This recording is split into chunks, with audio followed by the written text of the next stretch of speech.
টানা বর্ষণ ও বন্যার অজুহাতে অস্থির নরসিংদীর কাঁচা বাজার।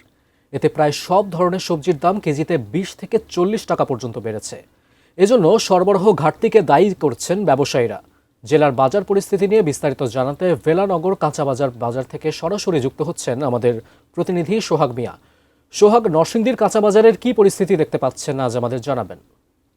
যারা সাধারণ ক্রেতা রয়েছেন তারা বলছেন যে নিত্য প্রয়োজনীয় অন্যান্য যে জিনিসগুলি রয়েছে সেগুলি কিনে সবজি কিনতে গিয়ে তাদেরকে হিমশিম খেতে হচ্ছে এবং তারা বলছেন যে বাজার তদারকি না থাকার কারণে মূলত এমন সৃষ্টি হয়েছে। তবে পানি জমেছে এবং অনেক জায়গায় সবজি নষ্ট হয়েছে, ফলে পাইকারি এবং খুচরা বাজারে সবজির দাম বেড়েছে এবং সরবরাহ ঘাটতিও দেখা গেছে। পাইকারি বাজার এবং খুচরা বাজারে দামের এই প্রভাব পড়েছে সাধারণ যে ক্রেতা রয়েছে ক্রেতাদের মধ্যে। এখানকার যারা সাধারণ ক্রেতা রয়েছেন তারা বলছেন যে প্রতিটা সবজি যদি সপ্তাহের ব্যবধানে 20 থেকে 40 টাকা পর্যন্ত বাড়ে তবে সেটি অনেক বেশি।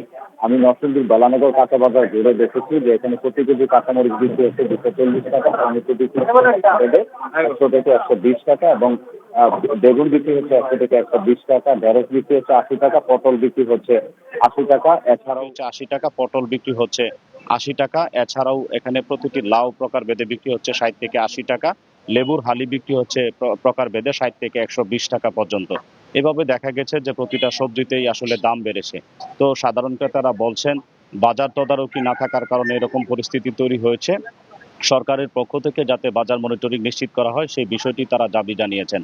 আর বিক্রেতারা বলছেন যে আবহাওয়া অনুকূলে আসলে পরিস্থিতি স্বাভাবিক হয়ে আসবে এবং প্রত্যেকটা কমে আসবে।